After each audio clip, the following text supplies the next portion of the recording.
Thank you very much, Victor. Hal, we bring in Drew Brees. First of all, Drew, a very Merry Christmas, the Saints' first Christmas day in team history. A different conversation a week ago. How much better were you feeling in this game than you were against the Chiefs a week ago? I felt a lot better. I think both physically and just kind of, having a chance to kind of work off some rust last week a little bit and just get back in the mix, begin to get the feeling and all that back.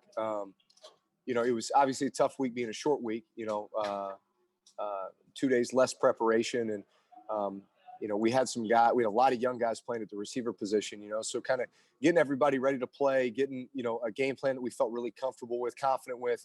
Obviously we came out and ran the ball extremely well, from the first snap till the very end. Of course, Kamara's 6 touchdowns is absolutely remarkable. You're not really even tracking it until all of a sudden at the very end you realize what he's accomplished, and only the second guy in history to do that next to Gale Sayers.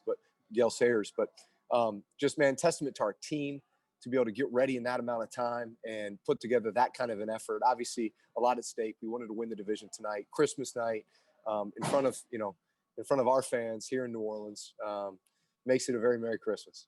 Yeah, kind of a Merry Christmas, the way Kamara played in this game. In so many ways, he was impressive. But, you say you didn't know about the record. Taysom got 1 score in there. There was a chance he could have broken the record. Was there any conversation with Sean about, we got to get in the record, or did that just come later? Sean's usually really good about that stuff, as far as, like, if he knows that there's a record to be broken, then he's going to do whatever he can to get that player Absolutely. The record, Yeah. I don't think it was on his radar yet. And then maybe right after Taysom scored, it was like, oh, we have the opportunity to do this. Okay. So here's the thing. Even, at that point, we're up by, 3 possessions. They go down and score and leave us enough time to where, hey, we have to get at least a first down or 2, right? Normally, I think we'd run the ball in that situation, but we kind of had an opportunity before the 2-minute warning to throw the ball. And we did that. And obviously that throw to Trout got us down to the 3-yard line. If we were just sitting there getting a first down, then we would have taken 3 knees, right? So I don't know. It all happened the way it was supposed to, He got the opportunity to do it and did it. All right, I got to talk about your record in this game. You're the first quarterback in NFL history to throw for over 80,000 yards. Now, somebody may break that one day, Drew, but you take pride in a lot of your records that you're the first guy to reach a lot of these milestones. Yeah, listen, records are made to be broken. Milestones are made to be eclipsed.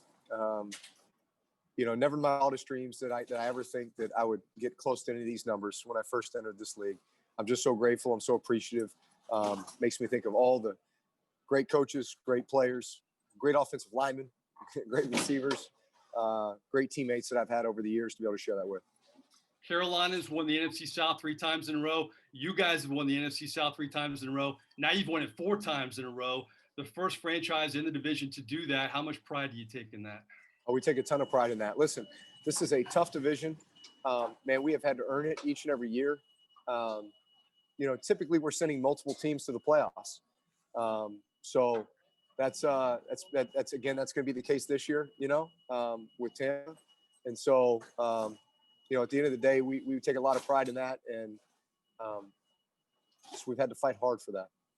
Emmanuel Sanders and Jared Cook over 80 yards. It seems like the chemistry is getting better with both of them. You're going to have Michael Thomas back for the playoffs. You got to be excited about the way this offense is in this game and moving forward now.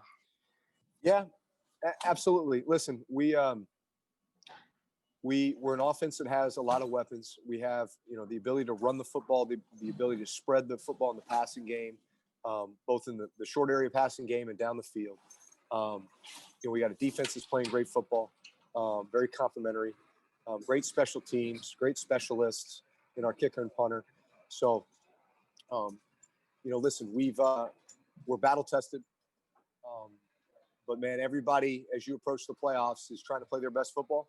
And that each game, man, you got to go out there and you got to earn it. All right, let's get to the real serious questions. A lot of pressure on you, obviously, every week in the NFL, but it's Christmas. You have 4 kids at home. What was the Brees game plan going into Christmas Day? And I'm guessing you're not even done with Christmas Day at this point. No, we'll have Christmas when I get home. So, man, I've been looking forward to this moment. This will be awesome. But, short week. So, you're trying to cram preparation. So last night, I don't get home until kind of late 6:30. I only have like an hour before I got to head to the team hotel and kind of get ready. So literally right as I am walking in the door, literally like, the latch opens and two of my boys throw Christmas pajamas in my arms and say, hurry, go get dressed. Because normally on a Christmas morning, the kids would come wake Brittany and I up early, right? We tell them to go back to bed. It's not time yet, And then finally we'd get up and sit on the steps and always do a family picture. So we had to do that last night, obviously, because I couldn't be there this morning.